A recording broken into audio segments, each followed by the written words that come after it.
De acuerdo, bueno, pues vamos a empezar con la presentación y así no consumimos más tiempo que yo creo que nos hará falta.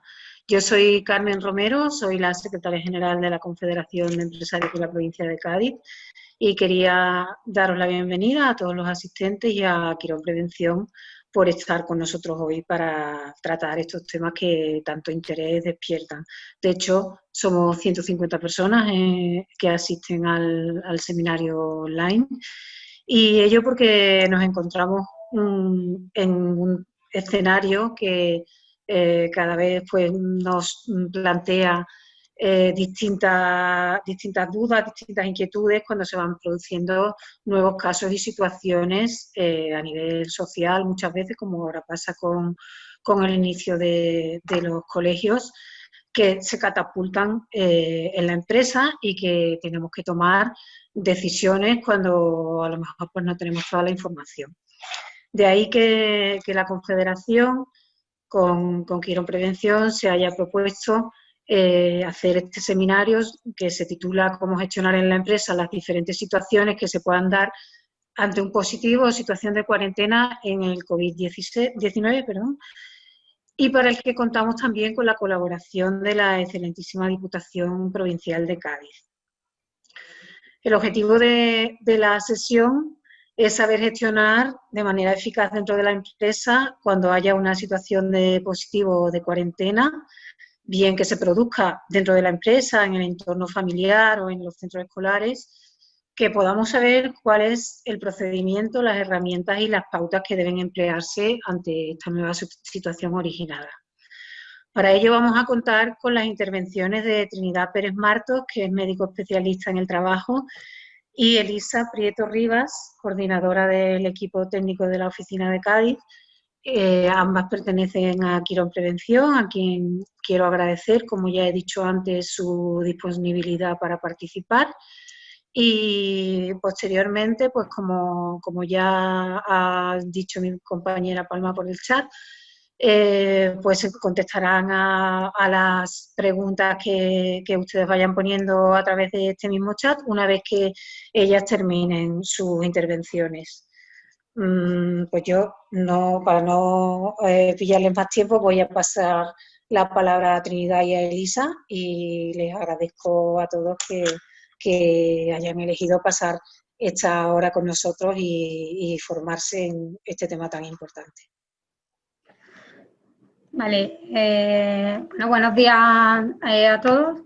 Yo me voy a centrar básicamente a los requerimientos, digamos, laborales que se le hacen a las empresas desde el punto de vista del COVID-19, o sea, criterios de inspección de trabajo, reglamentación o normativa aplicable más representativa, ¿vale?, que tenemos que aplicar en nuestras empresas en el ámbito laboral, y ya Trinidad será la que, digamos, se centre más en temas de contactos. No obstante, era importante también ver la parte también de evaluaciones del riesgo biológico en las empresas y qué medidas son las que tenemos que implantar en el ámbito prácticamente laboral. Voy a compartir una presentación y la vamos a ir viendo.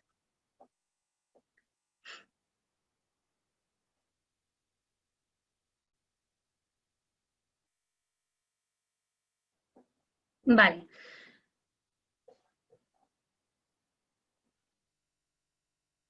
Bueno, en primer lugar, lo que voy a presentaros es todo lo que es la normativa aplicable, una cosa somera porque normativa hay muchas, está muy dispersa en el Ministerio, en las comunidades autónomas, y me voy a centrar en lo que realmente os va a venir de aplicación.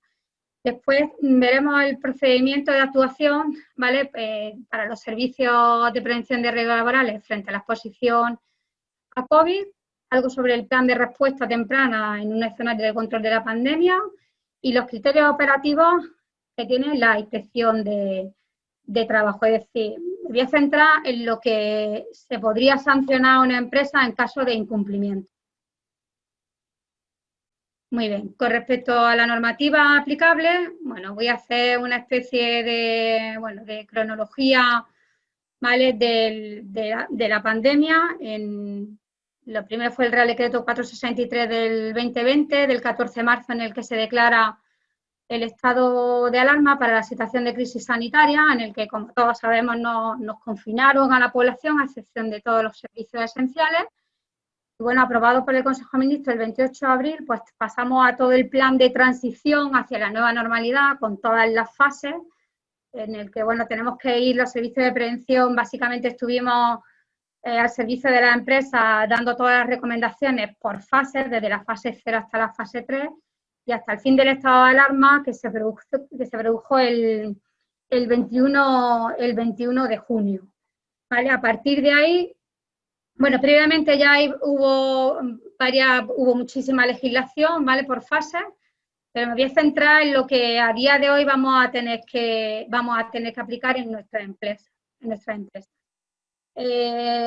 Bueno, como consecuencia de que, bueno, llegaba el verano y llegaba el periodo estival, pues no quedó otra que emitir el decreto ley 12/2020, en el que se establecían todas las medidas urgentes y extraordinarias de la seguridad en playas. Aunque parece que el decreto ley no nos afecta, pues sí, nos afectaba y bastante, porque todo lo que tenía lugar en playa, es decir, todo lo que son sector hotelero, actividades acuáticas, afectaba, digamos, este decreto ley, y apareció ya el primer concepto del plan de contingencia, que os explicaré un poco más adelante en qué consiste, y bueno, y tampoco es aplicable a todos los sectores, pero en principio ya se hablaba aquí de lo que es el plan de contingencia, en el que los ayuntamientos tenían, no les queda otra que elaborar, ¿vale? Y elaborar y remitir al órgano directivo competente pues ese plan en el que tenías que proteger la seguridad de las personas usuarias en playa. Y además ese plan de contingencia tenía una estructura y unos contenidos mínimos que se estableció en el anexo 2. Posteriormente, y antes de que finalizara ese estado de alarma, y además que este Real Decreto sigue vigente, el Real Decreto Ley 21/20. Aquí tenemos que prestar especial atención, porque de hecho, como bien pongo más abajo, los capítulos 2, 3, 4, 5, 6, 7 de este Real Decreto todavía están vigentes, junto con la disposición adicional sexta, y además es obligatorio en el ámbito nacional, ¿vale? Tiene competencia a nivel nacional, por lo tanto tendremos que tener especial atención al cumplimiento de las medidas establecidas en esos capítulos, pues son medidas urgentes de prevención, contención y coordinación para hacer frente a la crisis sanitaria que nos ha ocasionado el COVID-19. Posteriormente ya el Ministerio y el propio Gobierno empecé a darle competencias a las comunidades autónomas y va surgiendo más legislación, ya solamente aplicable a lo que es las autonomías, ¿vale? En la disposición, de hecho, final 12ª, una modificación del Real Decreto, en el que se añaden, esto ha sido recientemente, esto ha sido el 7 de julio, y se añaden una serie de apartados que empieza a habilitar a los funcionarios de inspección de trabajo para vigilar y requerir e incluso extender antes de infracción por los incumplimientos del artículo 7.1 de este Real Decreto. Entonces, por eso tenemos que prestar especial atención. Ahora vamos a ver específicamente qué nos va a exigir inspección de trabajo. También, además, empieza a habilitar a funcionarios de las comunidades autónomas y, por supuesto, el incumplimiento por parte del empresario de esas obligaciones, pues va a constituir infracción grave, ¿vale? Y además es sancionable de acuerdo a la Ley sobre infracciones y sanciones del orden de lo social, que fue aprobado por el Real Decreto Legislativo 5/2000 del 4 de agosto. ¿Vale? Bueno, ¿qué nos dice ese artículo 7 sobre los centros de trabajo de ese Real Decreto Ley 21/2020? Pues básicamente que la empresa tiene que adoptar medidas de ventilación, limpieza y desinfección adecuadas a las características e intensidad de uso de los centros de trabajo, con arreglo a protocolos que se establezcan en cada caso. Que hay que poner a disposición de los trabajadores agua y jabón o gel hidroalcohólico o desinfectantes con actividad virucida, autorizados y que estén registrados por el Ministerio de Sanidad para limpieza de manos. Que además tenemos que adaptar las condiciones de trabajo, ¿vale? Incluidas la ordenación de puestos de trabajo, organización de turnos, uso de lugares comunes, que además garanticen ese mantenimiento de la distancia interpersonal mínima de 1,5 metros, y cuando ya no sea posible, entonces tendremos que optar por equipos de protección, ¿vale?, adecuados a nivel de riesgo. Y por último, tenemos que adoptar medidas para evitar la coincidencia masiva de personas. Con lo cual, todos estos puntos, ¿vale?, son sancionables con la inspección de trabajo. De todos modos, todas las empresas tienen que tener un protocolo de actuación frente al COVID-19 en el que tendrán que incluir en todos los apartados qué medidas van a aplicar, ¿vale?, para cumplir todos estos apartados del punto 7 del Real Decreto Ley 2120. Vale, con respecto a la legislación autonómica, el 19 de junio del 2020 se dicta la orden y se adoptan medidas preventivas de salud pública en la Comunidad Autónoma de Andalucía. Esto es solamente aplicable a nuestra comunidad autónoma, ¿vale? De hecho, es muy extensa la orden, ha sufrido bastantes modificaciones, como podéis ver en la transparencia más abajo, ha sufrido múltiples modificaciones y está estructurado en 16 capítulos, como podéis ver ahí. Hay medidas preventivas generales de aforo, de salud, sociosanitaria. Todas esas medidas están básicamente estructuradas por sectores y son las medidas preventivas que tienen que cumplir, ¿vale?, todas las empresas en la comunidad autónoma andaluza. No sé si voy muy rápido, no sé. Vale, la última legislación que se ha dictado ha sido en relación a el inicio del curso escolar 2021. Y ha habido un acuerdo del 28 de agosto del 2020 por el que se toman conocimiento de medidas de prevención, protección, vigilancia y promoción de la salud de casos de COVID en centros de servicios educativos docentes no universitarios de Andalucía. Y en este sentido, pues ha obligado a cada uno de los colegios de manera individual a realizar su propio plan de contingencia. Cada colegio estableció las medidas que ha pensado oportuno en función de las instalaciones, de los docentes con los que disponía. Y a día de hoy, pues las consecuencias del inicio del curso escolar no lo desconocemos. Y pues a medida que vaya evolucionando el curso, entiendo que se irán tomando medidas al respecto. Básicamente se van a hacer modificaciones y yo creo que más restrictivas, de acuerdo a la evolución que estamos teniendo de esta orden del 19 de junio. ¿Vale? Bueno, a continuación, y creo que es bastante importante que conozcáis cuáles son los procedimientos de actuación que los servicios de prevención de riesgos laborales tenemos ante la exposición del COVID. O sea, que sepáis qué debe de tener la empresa y qué es lo que os debe de proporcionar el servicio de prevención con respecto, ¿vale?, a la prevención de riesgos laborales y frente a la exposición al COVID. Pues básicamente la intervención en la empresa a través del servicio de prevención pues ha sido y está siendo crucial, porque estamos adaptando nuestra actividad con recomendaciones y medidas de prevención con el objeto de evitar los contagios, ¿vale? Estamos proporcionando a las empresas medidas de carácter organizativo, de protección colectiva, de protección personal, de trabajadores especialmente vulnerables de nivel de riesgo, estudio y manejo de contacto y contacto ocurrido en la empresa, de lo cual mi compañera Trinidad hablará ahora tras mi exposición, y también con la colaboración en la gestión de lo que son las incapacidades temporales. Bien, ¿qué es lo que le corresponde a las empresas? Pues a las empresas básicamente le corresponde evaluar el riesgo de exposición al COVID, el riesgo biológico, ¿vale?, en el que se pueden encontrar las personas trabajadoras en cada una de las tareas diferenciadas y seguir todo lo que son recomendaciones en particular que emite el servicio de prevención. Nosotros no nos inventamos las medidas preventivas, es decir, nosotros seguimos todas las medidas preventivas y establecemos las medidas que nos dan las pautas y todas las recomendaciones que formulan las autoridades sanitarias. O sea, no nos podemos inventar nada porque además esto es un tema de salud pública.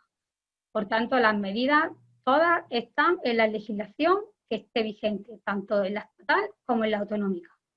¿En qué consisten básicamente esas medidas preventivas? Pues el refuerzo de medidas de higiene personal en todos los ámbitos del trabajo y además frente a cualquier escenario de exposición, medidas de protección que además deben de garantizar que proteja al personal trabajador en aquellos riesgos para su seguridad y salud que no puedan evitarse o limitarse lo suficiente. Además, son medidas tanto organizativas como técnicas y medidas de protección individual, que bueno, en un principio sí que es verdad que hubo mucho lío con el tema de las mascarillas, que si FFP2, que si las higiénicas, que las quirúrgicas. En realidad el BOE tampoco nos aclaraba mucho, porque hablaba de mascarillas y tampoco había puesto ninguna particularidad con respecto a las mismas. Ya después, en una modificación de esa orden del 19 de junio, se estableció qué tipo de mascarillas para la población en general.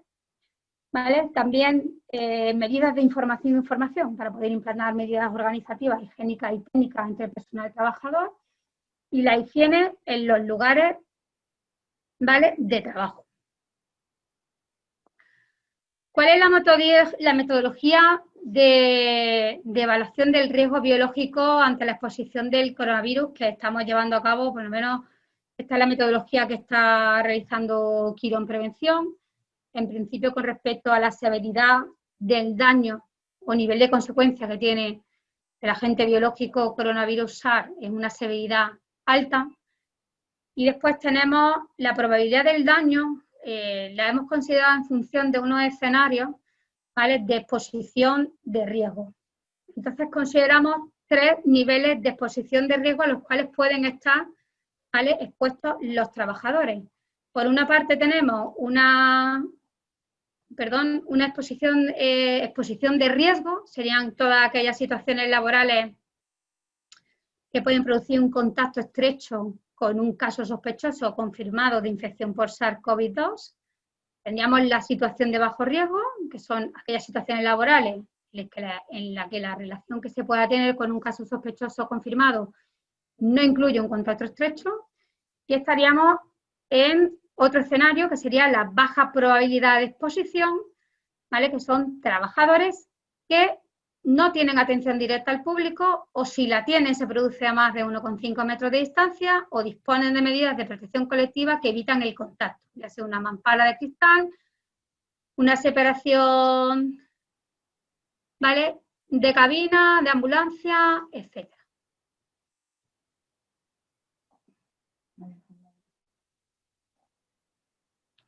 Que no sé. Vale. No sé si hay algún problema que tengo que solucionar. Bueno. No, está bien, es correcto. Vale, sí. Gracias. Bueno, entonces en función del nivel de exposición, ¿vale?, que he citado anteriormente, pues se asigna una probabilidad. ¿Vale? Podemos tener una exposición de riesgo, ¿vale? Para una exposición de riesgo tenemos una probabilidad alta de que se produzca el riesgo. Para una exposición de bajo riesgo la probabilidad es media y para la baja probabilidad de exposición la probabilidad es baja. De forma que si queremos hacer una estimación del riesgo de exposición al coronavirus tendremos que hacer una matriz de esa probabilidad como consecuencias y podemos ver, ¿vale?, el nivel de riesgo. Está entre moderado, importante y severo. Entonces, estos 3 niveles de riesgo potencial que el servicio de prevención el servicio de prevención ayuda a las empresas precisamente a realizar esa evaluación de riesgos biológicos. Una vez que establece dónde se encuentra, digamos, esa población trabajadora, en qué nivel de riesgo potencial se encuentra, entonces tenemos que establecer como mínimo adhesión de una serie tanto de medidas preventivas de carácter estatal o de carácter autonómico. ¿Vale? Entonces, la evaluación de riesgos de exposición biológico por COVID de las empresas aparecerán los puestos de trabajo, se establecerá el nivel de riesgo potencial y se darán una serie de medidas, ¿vale?, correspondientes a normativa tanto estatal y autonómica. Y esas son las medidas que la empresa debe de implantar. ¿Vale? Aquí está, ¿vale?, y esto es muy aclaratorio, la tabla de escenarios de riesgo de exposición al coronavirus y hay una serie de indicaciones acerca de dónde ubicar, ¿vale?, la población trabajadora. La exposición de riesgo, o sea, la población trabajadora en exposición a riesgo, básicamente corresponde a personal sanitario asistencial y no asistencial que atiende a casos sospechosos o confirmados de COVID. Ejemplo, estos ejemplos que ponen aquí, que además están sacados del documento, no, digamos, no son exhaustivos, ¿vale? Pone ahí unos ejemplos como son técnicos de transporte sanitario, pero no es exhaustiva. Por ejemplo, en el caso de la exposición a bajo riesgo, es personal sanitario cuya actividad laboral no incluye contacto estrecho con un caso sospechoso o confirmado de COVID, sino aquí unos ejemplos: acompañantes para traslados, celadores, camilleros, trabajadores de limpieza, personal de laboratorio, personal no sanitario que tenga contacto, como os he dicho, personal de ayuda a domicilio en contacto asintomático. Es una lista no exhaustiva. El técnico de prevención de riesgos laborales tendrá que valorar, ¿vale?, en qué escenario se encuentra en función de la actividad que realice el trabajador. Y por último, donde mayormente se encuentran, digamos, la mayoría de la población trabajadora se encuentra en una baja probabilidad de exposición, con trabajadores sin atención directa al público, 1,5 metros de distancia y con medidas de protección colectiva. Ejemplos: personal administrativo, técnico de transporte sanitario con barreras colectivas, conductores, personal de seguridad y un largo etcétera. La mayoría de la población estamos dentro de la baja probabilidad de exposición. Abajo de la tabla vienen unos requerimientos en función de la exposición de riesgo y nosotros, en función de cómo valoramos el puesto de trabajo, en qué escenario de riesgo se encuentra, vamos dando las medidas preventivas oportunas. Luego, cualquier toma de decisión sobre medidas preventivas que tiene que adoptar la empresa siempre se debe de basar en la información recabada mediante la evaluación de riesgo de exposición específica, que siempre se realiza con consonancia con toda la información y recomendaciones aportadas y establecidas por las autoridades sanitarias. Bien, visto esto, que quería hacer alusión al plan de respuesta temprana en los escenarios de control de la pandemia, pues por varios motivos, ¿vale? Los objetivos de este plan no está relacionado con la empresa, pero bueno, directamente está más relacionado con temas de contacto, pero en concreto, con respecto a las respuestas de entornos específicos, sí era interesante ver qué medidas específicas hay para gestionar las eventualidades y la escalada de las intervenciones en el entorno laboral. Concretamente, ¿vale?, los centros de trabajo evidentemente son ámbitos en los que los riesgos de exposición son muy heterogéneos y, bueno, la caracterización de los mismos pues siempre tiene que ser de una manera coordinada entre los servicios de prevención y los agentes sociales implicados. Básicamente, los centros de trabajo y los servicios de prevención tienen que colaborar, tanto para la recopilación, el registro y la verificación de toda la información para poder planificar y intervenir de forma adecuada. Después, cuando hay una detección de un caso, ¿vale?, en el ámbito laboral, siempre se debe de poner en conocimiento con el Servicio de Prevención de Riesgos Laborales y notificarse con diligencia a las autoridades sanitarias. Lo normal es que se nos comunique a nosotros dentro del ámbito laboral y se nos facilite, digamos, los contactos estrechos que haya podido ocurrir y haríamos un seguimiento acerca de los mismos. Ya eso Trinidad lo va a explicar con mucho más detalle. Y ahora, cuando se detecta un brote, es cuando tiene que ir acompañada de una evaluación de riesgos del Servicio de Prevención en coordinación con la salud pública. ¿Vale? Dentro de lo que son la escalada de las medidas de respuesta, pues tendríamos que ante esa situación tendríamos que intensificar medidas de prevención y entre ellos el cierre de espacios o el cierre del centro de trabajo. Se deberá actualizar todo lo que son planes de continuidad para garantizar un nivel de actividad laboral en previsión de un incremento de las incidencias de contacto, medidas de distanciamiento en el entorno laboral y, bueno, las autoridades sanitarias tendrán que mantener siempre un contacto fluido y continuado con el Servicio de Prevención de Riesgos Laborales y, por supuesto, la Inspección de Trabajo está habilitada para vigilar y requerir en su caso o extender actas de infracción en caso de incumplimiento. de las empresas en medidas de seguridad pública.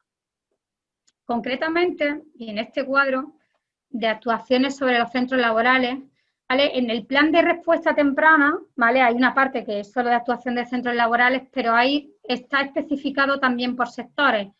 Podemos encontrar actuaciones para centros docentes, actuaciones para centros penitenciarios, centros sociosanitarios, pero bueno, he cogido esta tabla de actuación digamos, de carácter general en los centros laborales para no extenderme más de lo estrictamente necesario.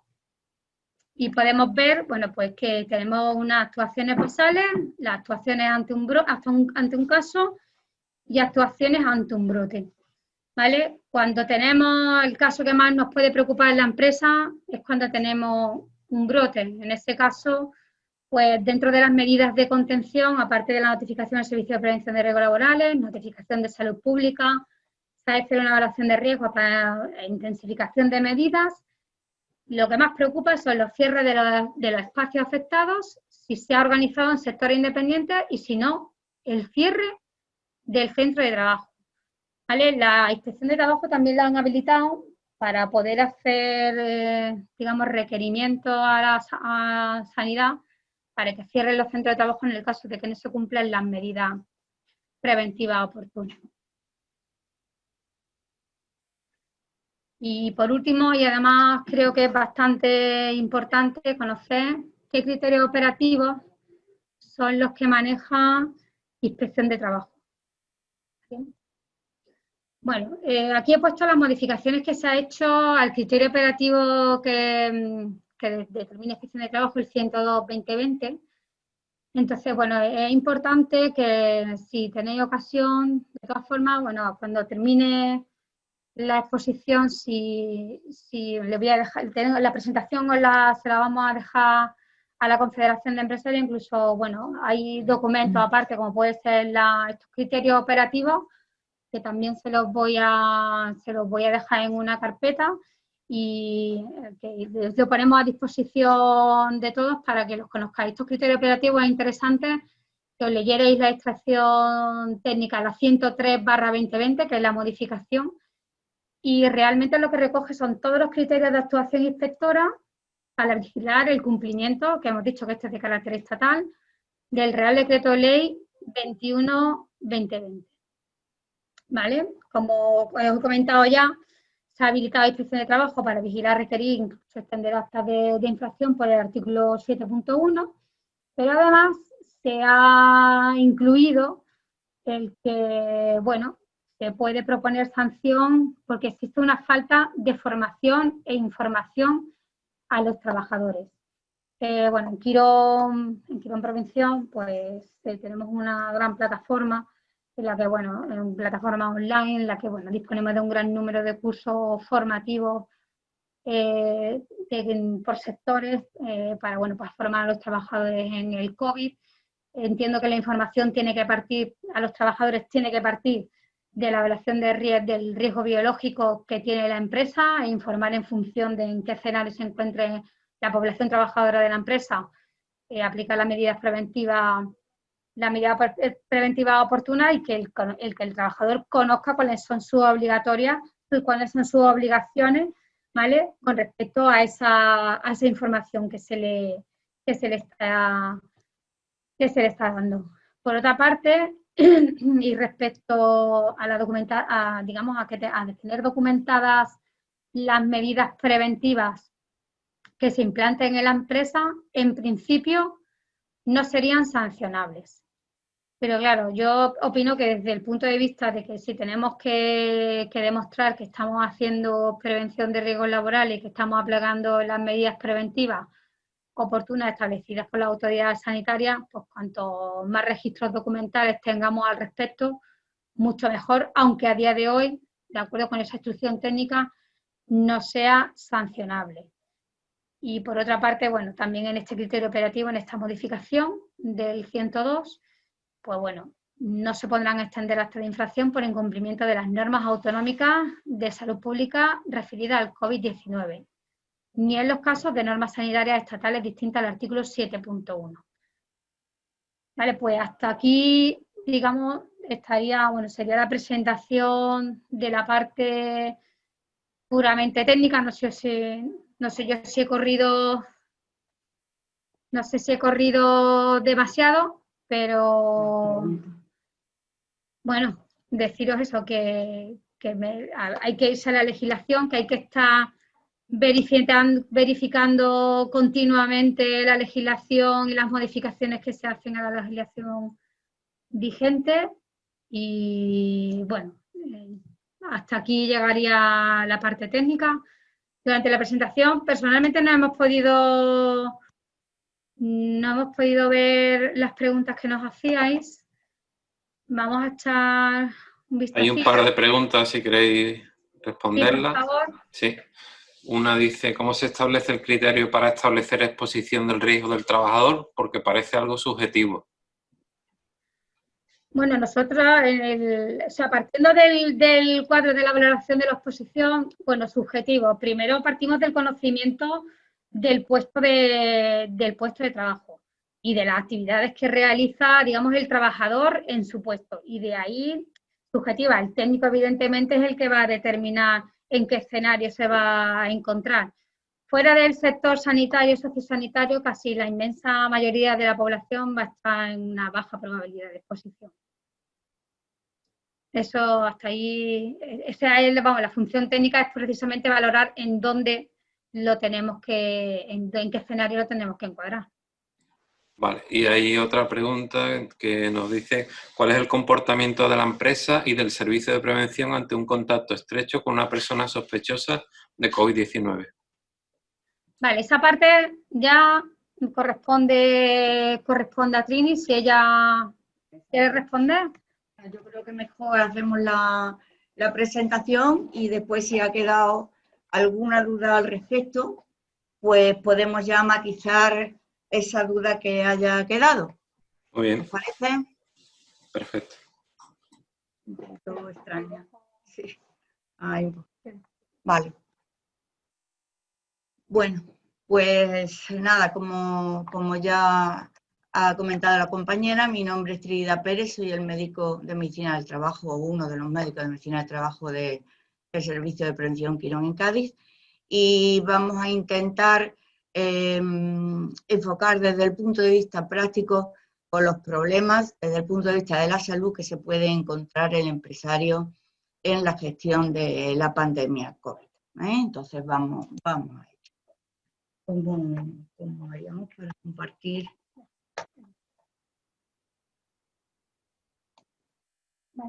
Vale.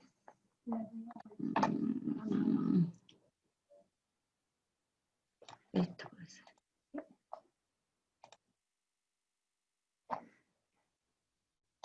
Vamos al inicio. Se ha ido, pero vamos a empezar por el principio para poder enterarnos. Bueno, pues vamos a ver qué situaciones más frecuentes nos pueden dar lugar a conflictos dentro de una empresa y a cuestionarnos qué es lo que tenemos que hacer. En el ejercicio del día a día, pienso que las situaciones más frecuentes con que las empresas se encuentran son qué hacer cuando tenemos un trabajador con síntomas, que se va a llamar a eso caso probable, qué hacer cuando tenemos un contacto con casos probables y confirmados. Otra pregunta que solemos hacernos, ¿yo puedo hacer algo? ¿Puedo hacer alguna prueba a mis trabajadores para detectar COVID? Es decir, ¿cuáles son las pruebas específicas para la detección de COVID? Y finalmente, el tratamiento del trabajador sensible en la empresa. Bien, en este esquemita intentamos aclarar un poquito cuál sería la actuación de la empresa ante la primera cuestión. Es decir, yo me encuentro como empresario con un trabajador que me dice que tengo síntomas. ¿Qué síntomas? La definición del Ministerio como caso COVID sería la de una infección respiratoria aguda que se acompaña de tos, fiebre y sensación de falta de aire. El problema es que además añade una coletilla, y es que puede haber síntomas diversos. Puede haber diarrea, puede haber dolor de garganta, puede haber mucosidad. Es decir, es cierto que el COVID nos plantea muchos problemas para hacer un diagnóstico diferencial con otros muchos procesos y sobre todo con lo que nos viene ahora, con resfriados y con gripes. Bueno, ¿qué es lo que puede hacer el empresario cuando se encuentra con este trabajador que le dice que sí tiene síntomas compatibles con COVID?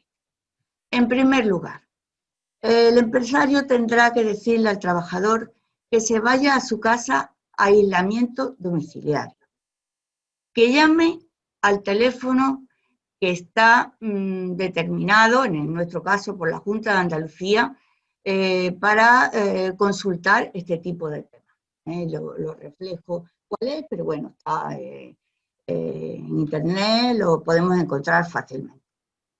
Normalmente en este teléfono al trabajador lo van a dirigir a su médico de familia, salvo que encuentren que es una patología que no es compatible con COVID y le pueden decir que, bueno, que vuelva a su trabajo habitual y que no hay problema. Pero normalmente lo dirigen a su centro de salud para que tome cita con su médico. Eso por una parte. Trabajador, aislamiento domiciliario y contacto con el Servicio de Salud Pública. Por otra parte, el trabajador tiene la obligación de comunicarle a la empresa su estado y, bueno, la posibilidad de que tenga un cuadro COVID. ¿Qué es lo que tiene que hacer la empresa entonces? En primer lugar, la empresa debe notificar lo antes posible al servicio de prevención este caso. El servicio de prevención, en el momento que tenga la notificación de caso, con los datos que la empresa le haya facilitado, se va a poner en contacto con el trabajador en cuestión. Y si efectivamente es un caso compatible con COVID, le va a hacer una indicación de incapacidad temporal para su médico de cabecera. Esto realmente es bastante importante porque en ese documento va a ir la fecha de inicio de síntomas. Esa fecha de inicio de síntomas nos va o le va a orientar sobre todo al Servicio Público de Salud en qué estadio puede estar esa enfermedad. Y además no solamente eso, sino que además nos va a decir cuánto tiempo necesita de aislamiento ese trabajador. Importante porque las bajas ahora, dada la saturación que tienen los centros de salud, se puede tardar bastante en contactar con el médico de cabecera, de tal manera que la baja haya que emitirla con efecto retroactivo. Si ese trabajador no dispone de ese documento, en ocasiones esa baja puede ser denegada por la inspección médica, porque la inspección médica no tendría documentación donde sustentarse esa baja. Eso por una parte. Por otra parte, ¿qué es lo que va a hacer la empresa a instancias también del servicio de prevención? Pues va a hacer una identificación de posibles contactos estrechos en la empresa. Ojo, hablo de identificación, no hablo de estudio. Hasta que no tengamos el caso confirmado por la salud pública, no podemos hacer un estudio de contacto. Lo que sí es cierto es que podemos ir ahorrando tiempo y ya podemos ir evaluando qué posibilidad de contacto estrecho con otros trabajadores ha podido tener el trabajador. Y desde luego extremar las medidas higiénicas y preventivas ya establecidas por la empresa, según ha comentado la compañera.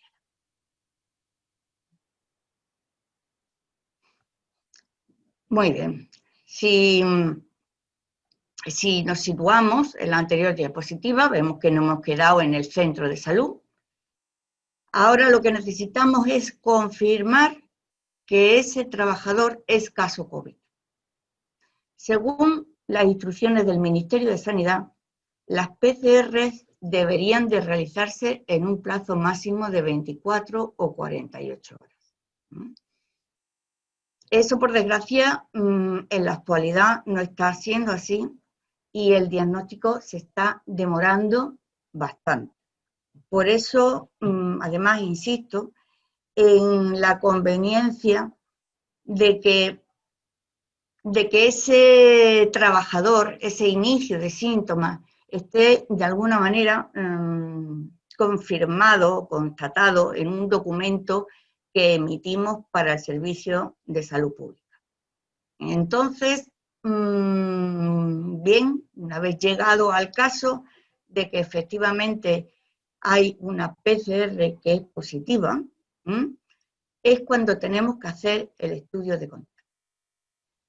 Nosotros nos situamos ahora mismo en una situación, y es que tenemos a un trabajador aislado en su casa y una serie de trabajadores en la empresa que han sido identificados como posibles contactos estrechos. ¿Qué hacemos mientras tanto? Vale. Mientras tanto, extremamos medidas. Y si el trabajador nos dice que la PCR es negativa, paralizamos el procedimiento. En el momento en que ya Salud Pública haya efectuado su diagnóstico, se paraliza el procedimiento. Sin embargo, si la PCR es positiva, sería cuando tenemos ya un caso confirmado. La PCR es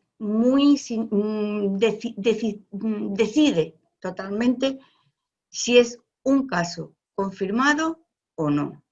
Y cuando hablamos de PCR positiva, podemos hablar de un caso bien sintomático o asintomático. Podemos tener una PCR positiva y en un caso asintomático.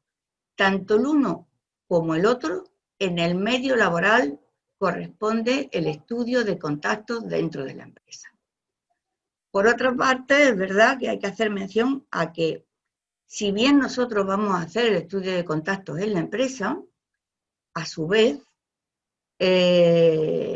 va a haber un estudio de contactos, pero en el ámbito familiar del trabajador. Bien, en eso nosotros no nos vamos a meter. De la misma manera que no nos metemos en los casos que muchas veces nos llegan de trabajadores que nos refiere la empresa que ha estado en contacto con su mujer o con su hijo positivo. Estos casos no se tratan en la empresa. Estos casos tienen que ser tratados en salud pública, salvo que ese contacto, cuando se realiza una PCR, sea positiva y entonces se convierta en caso. Entonces volveremos otra vez a plantearnos el estudio de contacto dentro de la empresa. Ese estudio de contacto lo realiza el Servicio de Prevención y mediante un listado que la empresa le ha facilitado sobre una plantilla de trabajadores que puedan o que se sospeche que pueda haber contacto estrecho con él. Aquí hay un tema que realmente va a ser muy importante para la empresa, porque cuando identificamos contactos estrechos en la empresa, nos viene el gran problema que podríamos pasar a incapacidad la mayor parte de la plantilla, lo cual daría lugar a un cierre de la empresa. Bien, realmente no debe de ser así. La empresa debe de seguir con su labor. Lo único que hay que aplicar las medidas preventivas que hemos dicho con anterioridad y prestar mucha atención en un tema realmente que va a ser decisorio totalmente para definir un contacto estrecho, y es el uso de la mascarilla. Hasta ahora, el contacto estrecho se definía como una persona que ha estado a menos de 2 metros de distancia del trabajador enfermo durante más de 15 minutos. Y las instrucciones que había del Ministerio de Sanidad no incidían sobre el uso de la mascarilla o no. Luego entonces hacíamos caso omiso al uso de la mascarilla, y mientras que ahora, sin embargo, en la última instrucción que hay, que creo que salió el día 7 de septiembre, si no recuerdo mal, sí hace mención al uso adecuado de la mascarilla. Es decir, un trabajador que haya estado a menos de 2 metros de distancia durante más de 15 minutos y no haya hecho uso adecuado de la mascarilla. Entonces, esto es básico, porque alguien tiene que responsabilizarse de que el uso de la mascarilla ha sido adecuado. Yo, de todas maneras, aquí con este tema haría también otro pequeño paréntesis. Aunque bien las últimas legislaciones ya nos indican sobre una distancia de seguridad mínima de 1,5 metros, sin embargo, cuando hablamos de la definición de contacto estrecho, hablamos de a una distancia menor de 2 metros. Yo le aconsejaría a la empresa que, si le es posible, la distancia de seguridad entre compañeros sea de 2 metros, porque si no, nos vamos a encontrar con contactos estrechos, sí o sí, en un radio de 1,5 metros. Esa sería una buena medida si pudiera ser aplicable en el lugar de trabajo. Nos vamos a evitar contactos estrechos. Insisto de nuevo en el tema de la mascarilla. Una persona puede llevar mascarilla, pero ¿cuál es el estado de esa mascarilla? Una mascarilla tiene un tiempo de uso y tiene una utilidad de por qué, para qué y en dónde. Bien, esa mascarilla tiene que estar bien utilizada y la mascarilla tiene que estar en buenas condiciones. Si no fuera así, es contacto estrecho y ese trabajador iría a una incapacidad temporal durante 14 días.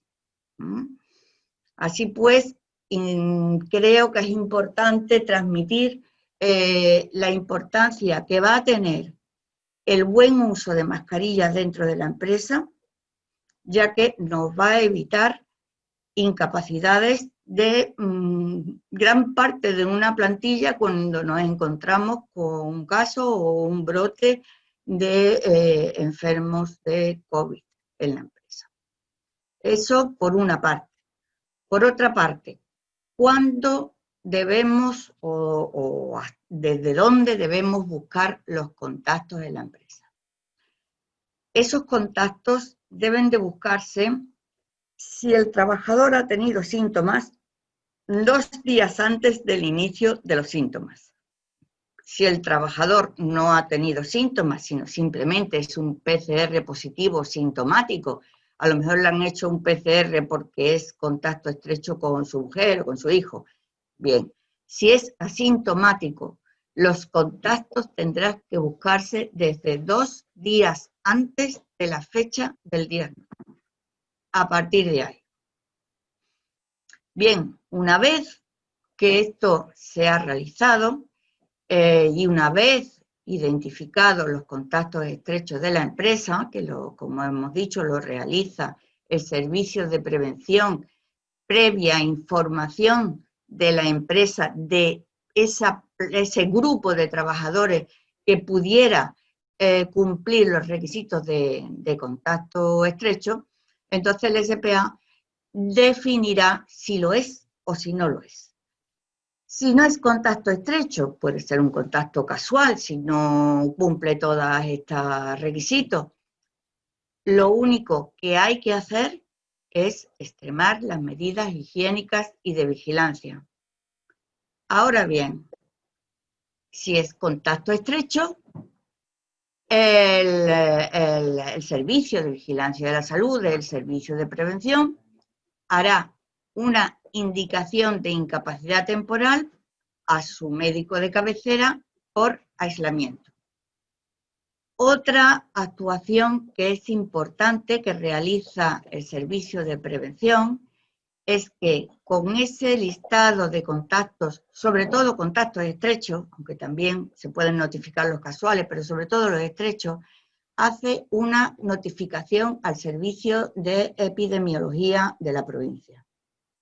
Desde el Servicio de Epidemiología continuarán también el rastreo de contactos estrechos y podrán también indicar la realización de PCR a los trabajadores en cuestión. Bien, ¿y cuánto tiempo tiene que estar en aislamiento el trabajador? Pues el trabajador, si es un probable caso, si es un caso ya confirmado, el trabajador tendrá que estar en aislamiento hasta 3 días después de que haya finalizado la sintomatología, con un mínimo de 10 días. Si el caso es un contacto estrecho, el trabajador tiene que estar aislado durante 14 días. La única opción que tenemos para acortar ese aislamiento es realizar una PCR a los 10 días y si es negativo se puede incorporar al puesto de trabajo. Una cosa, también en todo este estudio. Cuando se identifican contactos estrechos, una de las actuaciones que tiene que hacer el Servicio Público de Salud, y que, hombre, sí es verdad que cada vez están más saturados y cada vez tiene más problemas para realizar PCR al tiempo adecuado, porque el volumen es importante y hay que ir priorizando. Pero es que en el momento que se haga una PCR y el caso sea positivo, entonces cerramos el círculo. Es decir, nos encontramos con un caso confirmado, es decir, nos encontramos con otro caso confirmado de COVID en la empresa y habrá que hacerle estudio de contacto a este segundo caso, que no tiene por qué ser los mismos contactos que el primero. Bueno, más cositas. Esto a efectos de, bueno, una visual simplemente para poder ver de forma así un poco global qué es lo que ocurre con el COVID y los periodos de detección del virus que tenemos en la empresa.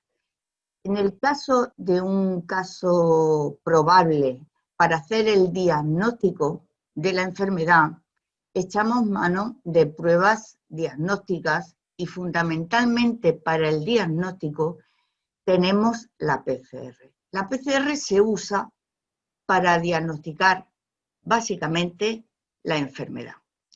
El problema es que la PCR no siempre es positiva. A lo largo de los días la PCR tenderá a negativizarse. Si ven en esta presentación, habría que detenerse mucho para poderle sacar todas las conclusiones que podríamos.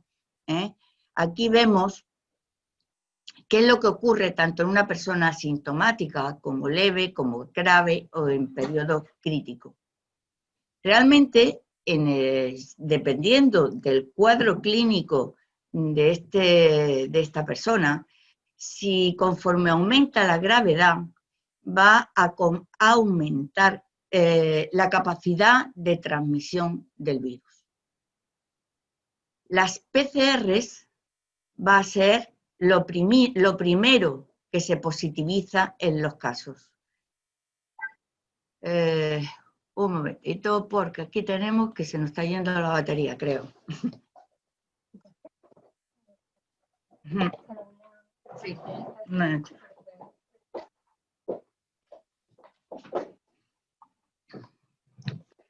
Conforme la enfermedad avanza en días, iremos viendo cómo los distintos anticuerpos van apareciendo. Esto nos sirve a nosotros para saber en qué periodo de enfermedad se encuentra la empresa y qué capacidad tiene de transmisión a la comunidad. Entre los diferentes test, entre las diferentes pruebas diagnósticas que podemos encontrar están los test rápidos. En el caso de los test rápidos, bueno, lo que hace es que detecta los anticuerpos que pueda haber en la sangre de la persona afectada. Esos anticuerpos pueden ser normalmente 2, son los que se evalúan, la IgM y la IgG, aunque también lo hay de anticuerpos totales. La gran ventaja de esta prueba es su rapidez. Se lleva a cabo en unos 15 o 20 minutos. En el caso de la prueba diagnóstica serológica que se realiza mediante extracción sanguínea, son pruebas más complejas de laboratorio, se le llaman mediante técnicas ELISA. Son más complejas, son más fiables, van a empezar a detectar anticuerpos entre el 4 y 7º día de la infección y el anticuerpo que denominamos IgG empieza a aparecer a los 15 o 20 días, que ya nos está indicando un estado de inmunidad del individuo y de recuperación. Y el PCR, que aquí en vez de estar detectando anticuerpos, es decir, defensas del organismo, en este caso lo que está detectando es el propio virus o partículas de virus en la mucosa del individuo.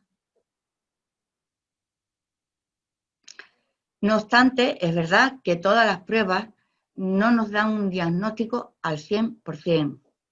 Si tenemos un señor con una alta sintomatología subjetiva de COVID, si tenemos una PCR negativa, incluso le repetiríamos la prueba. Eso en cuanto al diagnóstico. Los instrumentos que tenemos para el cribado son los mismos y de alguna manera, mientras que para el diagnóstico de la enfermedad se indica la realización de una PCR, sin embargo, en los estudios de cribado no tanto es así. En los estudios de cribado, la PCR se indicaría fundamentalmente en la detección precoz de los contactos. En el caso de un cribado en una población laboral, pues no iríamos más a las pruebas serológicas. Cabe destacar por su rapidez, no en sí por su sensibilidad, pero sí por su rapidez, los que denominamos test rápido. En este caso, la sensibilidad sería del 64 al 80%.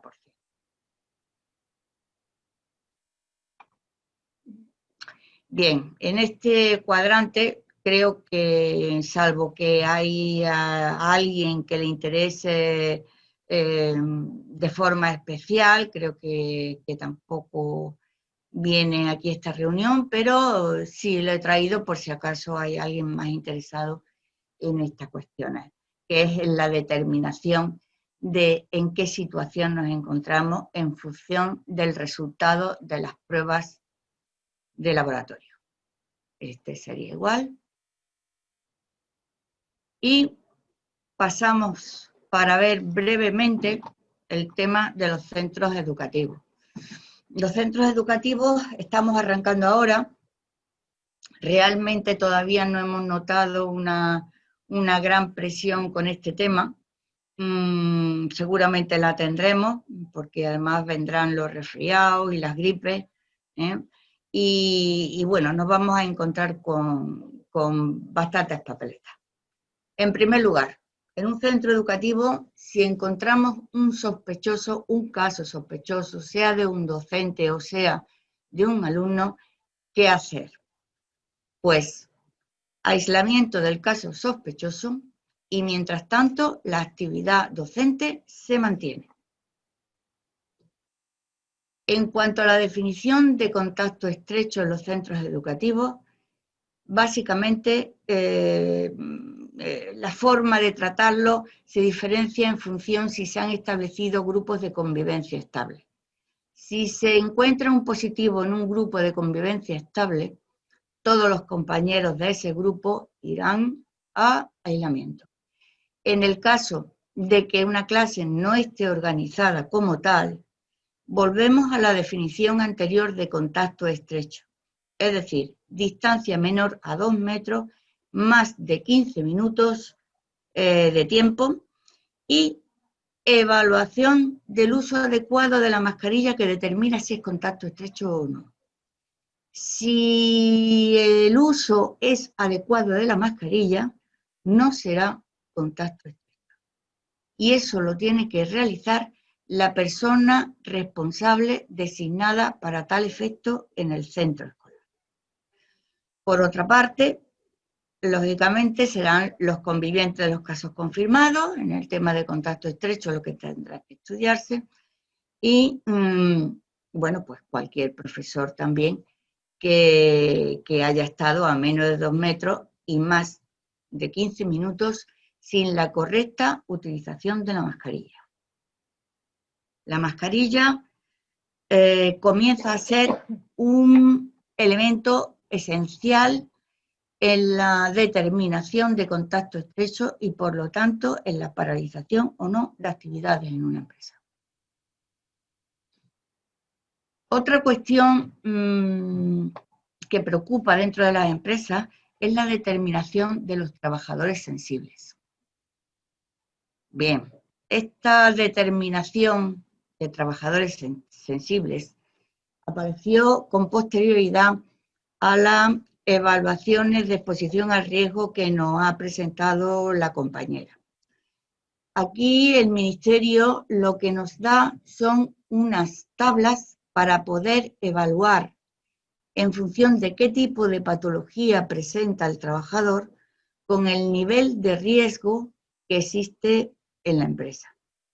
El nivel de riesgo, como vemos aquí en esta tabla, se determina como NR1, 2, 3 y 4 en función de si hay mayor o menor riesgo de exponerse al COVID.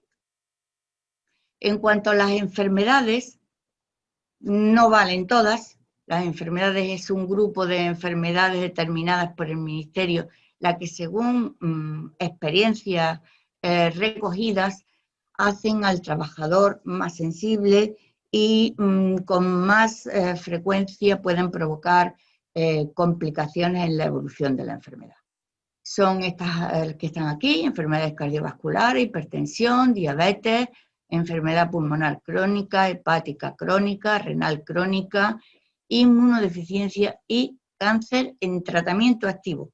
Es decir, un cáncer que no está en tratamiento activo no se contempla.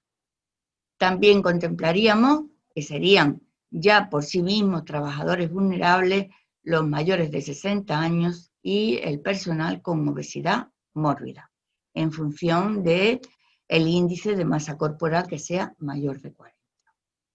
Los embarazos también se considera que es un trabajador sensible a riesgo COVID.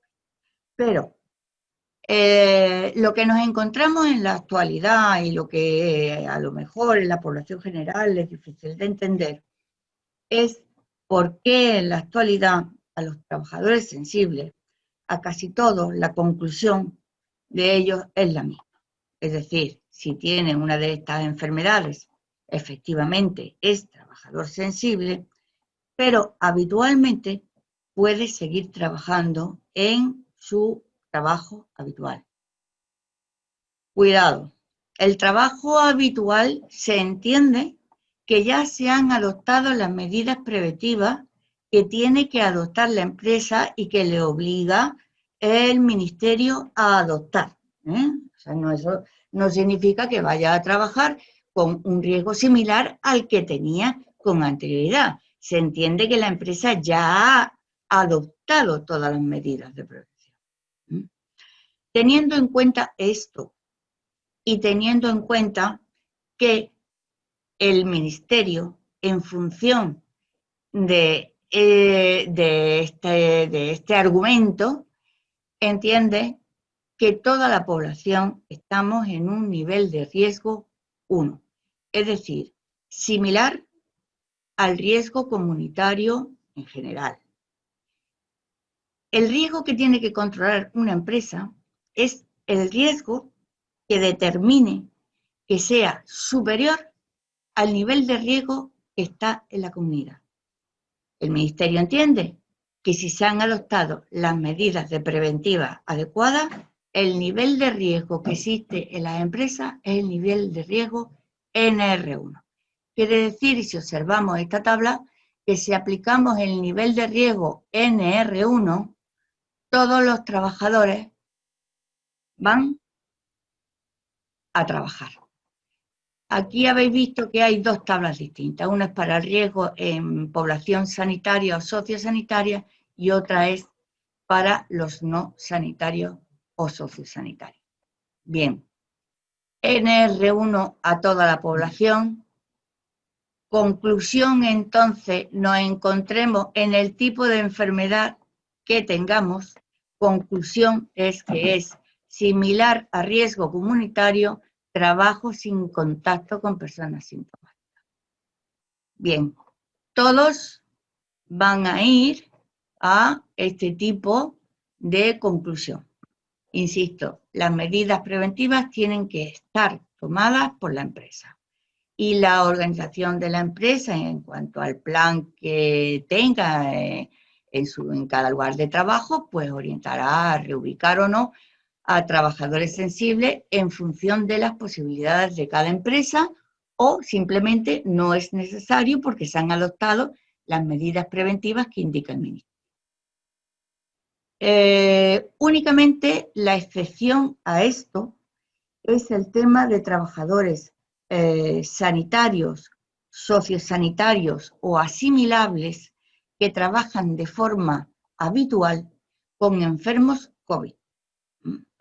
Si estás trabajando en una sala COVID, aunque no sea sanitario, pero tu trabajo se desenvuelve en una sala COVID con posibilidad de contacto con COVID, en ese caso sí podríamos aplicar distintos niveles de riesgo. Ahora mismo, el nivel de riesgo, salvo excepciones por particularidades muy concretas de cada empresa, que no se puedan adoptar ciertas medidas preventivas, nos encontramos con esta situación.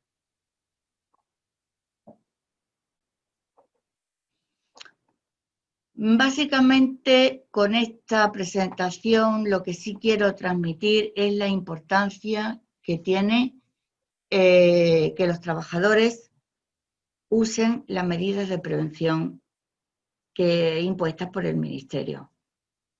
Ello va a determinar que la actividad de la empresa continúe sin problema. Seguramente cada empresa pues tendrá su plan de prevención en el cual de alguna manera aconsejarán el uso de determinados tipos de mascarilla en función del riesgo. Sabemos que en la inmensa mayoría de puestos de trabajo con una mascarilla quirúrgica es suficiente. Las mascarillas quirúrgicas no son un EPI, no son un equipo de protección. Lo que hace la mascarilla quirúrgica es que filtra nuestro aire que exhalamos, es decir, nosotros con el uso de la mascarilla quirúrgica evitamos la contaminación de la persona que tenemos a nuestro lado, aunque a nosotros nos protege muy poquito de lo que podamos recoger en el ambiente. Mascarillas ya filtrantes sí podemos encontrar la FFP1, la FFP2 y la FFP3.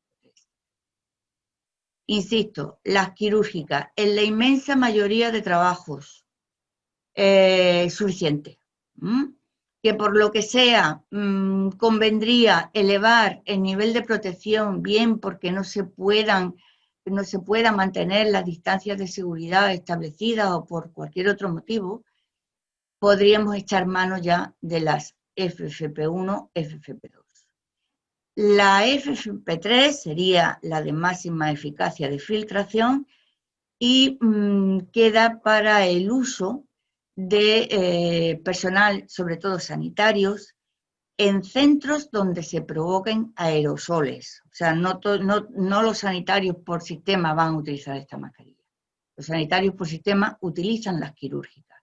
Pero esta, la 3, sí nos serviría para sitios donde se creen aerosoles, es decir, pues intubaciones en pacientes o cualquier tipo de actividad que genere, como hemos dicho, ese tipo de aerosol. La N95 también tiene una buena capacidad de filtración, que está en un 95%.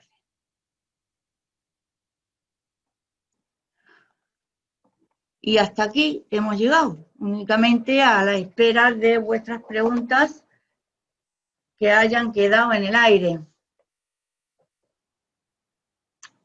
Vamos a ver si podemos... Aquí tenemos algunas preguntas ya. Bueno. Vale, empezamos por la obligación de realizar la PCR de salud pública o del empresario. La obligación es de salud pública. Muy bien.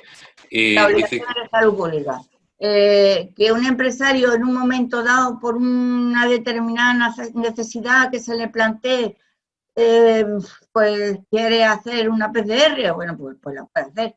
Pero que la obligación de de realizar la PCR es salud pública. El problema es que se están retrasando por el tema de que, claro, todo se congestiona en el tiempo. Claro, nos dicen que si hasta realizar la PCR de un trabajador que pueda estar contagiado por alguna persona, por ejemplo, del ámbito familiar, ese trabajador está trabajando o está en casa aislado. Ese trabajador, si es contacto estrecho de un familiar, tiene que estar en incapacidad temporal que se la tiene que haber dado su médico de cabecera y tiene que estar en su casa por incapacidad, por aislamiento, por contacto estrecho con su familia. Muy bien. Nos preguntan también si hay alguna referencia concreta, una instrucción que haga referencia a la mascarilla en caso de contacto estrecho. ¿Perdón? ¿Cuál es la pregunta? ¿Me la puedes repetir? Si hay alguna referencia concreta a la instrucción que hace referencia a la mascarilla en caso de contacto estrecho. Si hay alguna norma o hay alguna... Bueno, la instrucción está al respecto, que incluye el tema de la mascarilla en la evaluación del contacto estrecho, está en la última, en la actualización que ha hecho el Ministerio del día 7 de septiembre. Muy bien. Que introduce la valoración de la mascarilla en el contacto estrecho. De acuerdo. Nos preguntan también si es cierto que se está estudiando la reducción del confinamiento de 14 a 10 días. El confinamiento de 14 a 10 días se está estudiando, ¿es cierto? Ya te digo, ya os puedo comentar de que de alguna manera el contacto estrecho en el momento en que salga una PCR negativa a los 10 días sería alta laboral, y en el caso de un caso confirmado PCR pero que lleve 3 días sin sintomatología, podrá ser alta a los 10 días. Incluso Francia lo tiene a una semana. De acuerdo. ¿Puede la empresa realizar una PCR a un trabajador sospechoso? Y en su caso, ¿cuál es la actuación ante esta PCR si es negativa? Puede, claro, la puede hacer.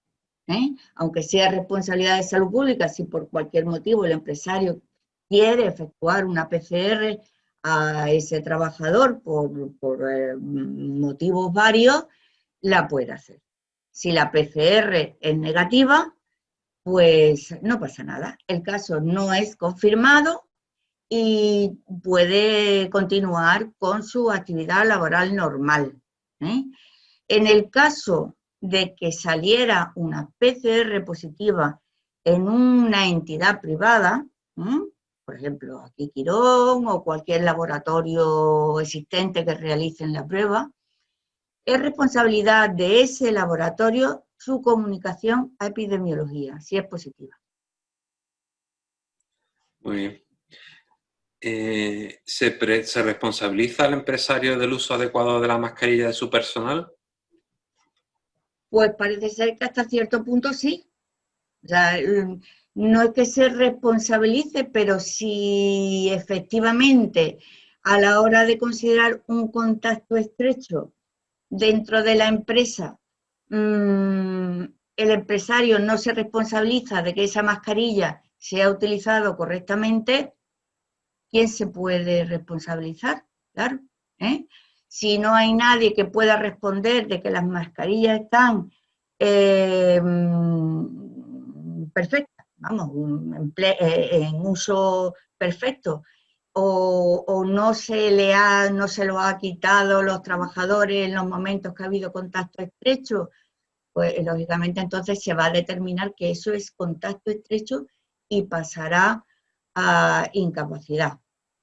Aprovecho de todas maneras esta pregunta para insistir un poquito en lo que antes hemos hablado de la formación e información a los trabajadores. Estamos viendo desde el punto de vista práctico que aunque los contactos estrechos dentro de la actividad normal, diaria, realmente no son muy importantes. Sin embargo, la mayoría de contactos estrechos se realizan o durante la hora del desayuno o a la hora de salir a tomar una tapita o temas similares. Es decir, la mascarilla siempre tiene que estar puesta. Estés trabajando o no estés trabajando. Si estás tomándote un café, pues en el momento que le vas a dar el sorbito al café te la quitas, pero después te la vuelves a poner. Una cantidad muy importante de contactos estrechos se realizan en estas circunstancias. En relación al contacto estrecho, nos preguntan también que cuánto tiempo aumenta desde los 15 minutos usando la mascarilla adecuadamente. Eso no se sabe, porque para empezar, eso no está de alguna manera determinado por las autoridades sanitarias. O sea que independientemente de que cada mascarilla puede tener una distinta eficacia, incluso dentro de las distintas marcas comerciales. Pero aún así, por lo menos yo lo desconozco, no sé si mi compañera técnica lo sabe, pero yo no sé de ninguna instrucción por parte del Ministerio que determine eso. Simplemente lo que determina la mascarilla es que si hay buen uso, no es contacto estrecho. Si no hay buen uso, es contacto estrecho. Eso es lo único que tenemos que atender. Con respecto a las mascarillas, nos dicen que las mascarillas de tela, ¿qué tipo de mascarillas se considerarían? Y en ese caso, los camareros no están protegidos con las mascarillas quirúrgicas, si es correcto o no. Las mascarillas de tela depende de la normativa que se hayan aplicado en su proceso de fabricación. Perdona, Elisa, no se te escucha bien. Perdona. Vale. Con respecto a las mascarillas de tela, va a depender, digamos, del proceso de fabricación y si han aplicado alguna norma UNE, porque es cierto que hay mascarillas de tela, no se consideran EPI, ¿vale? En los que tienen una buena capacidad de filtración e incluso tienen un certificado de filtración y que es virucida. Pero realmente si tú quieres proteger a un trabajador tienes que llevar un equipo de protección individual, por tanto mínimamente la FFP2 sería lo más conveniente tanto para evitarse, digamos, que el trabajador se contagie como que contagie a los demás. Esto sería lo adecuado. Lo que sí que es verdad que, bueno, las mascarillas de tela, como son reutilizables por el número de lavados, en realidad la historia es que es más económica para la adquisición en las empresas, porque representa un volumen de adquisición económico bastante alto, ya que, por ejemplo, la mascarilla quirúrgica tiene 4 horas, ¿no? Pero recuerdo, sí, 4 horas de uso. Si cada 4 horas tienes que facilitar una mascarilla higiénica a un trabajador, pues esa es la cuestión con respecto a la protección de mascarillas. Muy bien. Las dos últimas preguntas para ir terminando ya. En un caso que un trabajador dé negativo una PCR, pero tiene síntomas y a los 14 días le hacen la serológica y da positivo. Vamos a ver. Estamos hablando de un trabajador que tiene síntomas, ¿vale? Sí. Entiendo que no le han hecho una PCR y a los 14 días da positivo. Sí, Entiendo, se puede dar, ¿no? ese caso. Nos preguntan si ese caso es posible. En principio no, porque cuando un trabajador tiene síntomas y esa sintomatología persiste, hombre, le hacen una PCR rápido. Yo no he visto nunca que esto haya ocurrido así, ¿eh? No quiero decir que no pueda haber un fallo en un momento determinado, porque, bueno, errores los hay, pero esto no es lo que se nos presenta habitualmente. Muy bien. Para terminar ya y cerrando, ¿cuáles serían las mascarillas más adecuadas en las escuelas o los colegios? Hombre, una cosa serían las mejores, ¿no? Una cosa son las mejores y otra cosa lo que está de alguna manera instruido por el Ministerio. Tenemos que tener en cuenta que todavía en Andalucía no se ha traspuesto esta instrucción por parte del Ministerio, o sea, que estamos esperando a ver la Junta de Andalucía qué es lo que dice al respecto. En cuanto a lo que la instrucción del Ministerio, lo que nos dice es que la mascarilla adecuada es la quirúrgica siempre y cuando los dos, o digamos las dos personas que puedan entrar en contacto estrecho la lleven. Si una de ellas no la puede llevar y tiene que entrar en contacto estrecho, tiene que ser la FP2. No sé si tú quieres añadir algo.